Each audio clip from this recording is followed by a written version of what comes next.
आतंकवादी संगठन बनाने और गोपनीय सूचनाओं को पाकिस्तान भेजने के आरोप में दिल्ली से गिरफ्तार हारून ने यूपी के कई लड़कों को पाकिस्तान भेजा है। इन्हें लड़कों को कई तरह की ट्रेनिंग दी जा चुकी है। इन्हें भी जासूसी करने के लिए तैयार किया जा रहा है। ये खुलासा पाकिस्तान के लिए जासूसी में अरेस्ट हारून से पूछताछ के दौरान एटीएस ने किया है। इस आधार पर एटीएस जल्द ही हारून और वाराणसी से गिरफ्तार मोहम्मद तुफैल को रिमांड पर लेगी। अब आंदोलन करने वाले बिजली कर्मियों को बिना जांच के ही बर्खास्त किया जा सकेगा।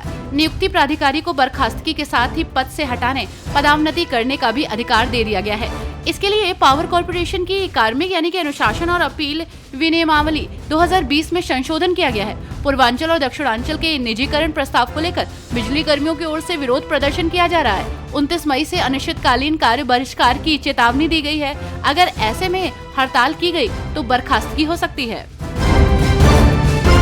यूपी के हर शहर को सुंदर बनाने के लिए तैयारी हो रही है। इसके लिए योगी सरकार नए सिरे से जोनल प्लान बना रही है। मास्टर प्लान के आधार पर इसे तैयार किया जा सकेगा। इसमें बताया जाएगा कि शहर के किस भाग में क्या निर्माण प्रस्तावित किया जा रहा है। इसके आधार पर ही विकास प्राधिकरण नक्शा पास करेंगे। प्रमुख सचिव आवास ने इस संबंध में शासनादेश जारी करते हुए सभी विकास प्राधिकरणों को निर्देश भेज दिया है। प्रधानमंत्री नरेंद्र मोदी जम्मू और कश्मीर स्थित पहलगाम आतंकी हमले में मारे गए स्वर्गीय शुभम द्विवेदी के परिजनों से मुलाकात कर सकते हैं।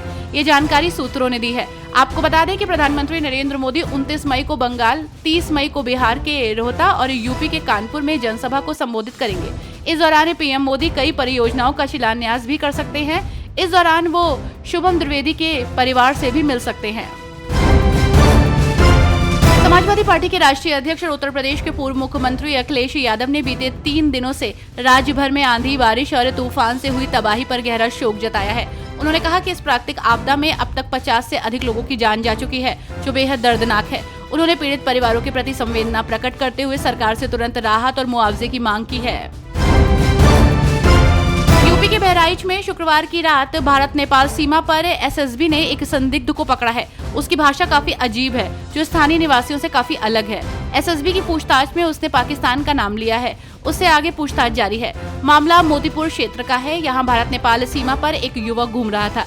एसएसबी जवानों को शंका हुई तो उसे रोका गया। उससे बातचीत की गई। इस पर उसने जिस भाषा में जवाब दिया वो पहले तो किसी को समझ नहीं आई और इस पर शक गहरा गया। यूपी बीजेपी के नेता और पूर्व मंत्री मोहसिन रजा ने वक्फ संशोधन कानून के पक्ष में दलील दी है। उन्होंने कहा कि वक्फ का जिक्र कुरान में नहीं है। अल्लाह ने इसको लेकर कोई हुक्म नहीं दिया और न ही इस बारे में कोई संदेश दिया। वक्फ इस्लाम की एसेंशियल प्रैक्टिस नहीं है। मोहसिन रजा ने आगे कहा कि मौलवी नुमा मुस्लिम धर्मगुरु कहे जाने वाले कुछ नेता पूरी कौम को गुमराह कर रहे हैं। प्रयागराज का कुख्यात अपराधी राजा कलंदर उर्फ राम निरंजन और उसका साथी बछराज अब अपनी बाकी जिंदगी जेल में गुजारेंगे। सीबीआई मामलों के विशेष न्यायाधीश रोहित सिंह की अदालत ने 23 मई को इन दोनों को आजीवन कारावास की सजा सुनाई है। दोनों को ये सजा लखनऊ के नाका थाने में दर्ज हत्या, अपहरण और लूट के एक सनसनीखेज मामले में सामने आई है।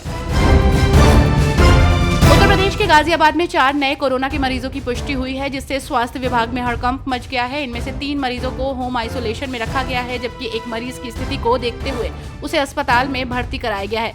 इन मरीजों में पति पत्नी भी हैं, जिनकी ट्रेवल हिस्ट्री सामने आई है, जो बेंगलुरु से आए थे।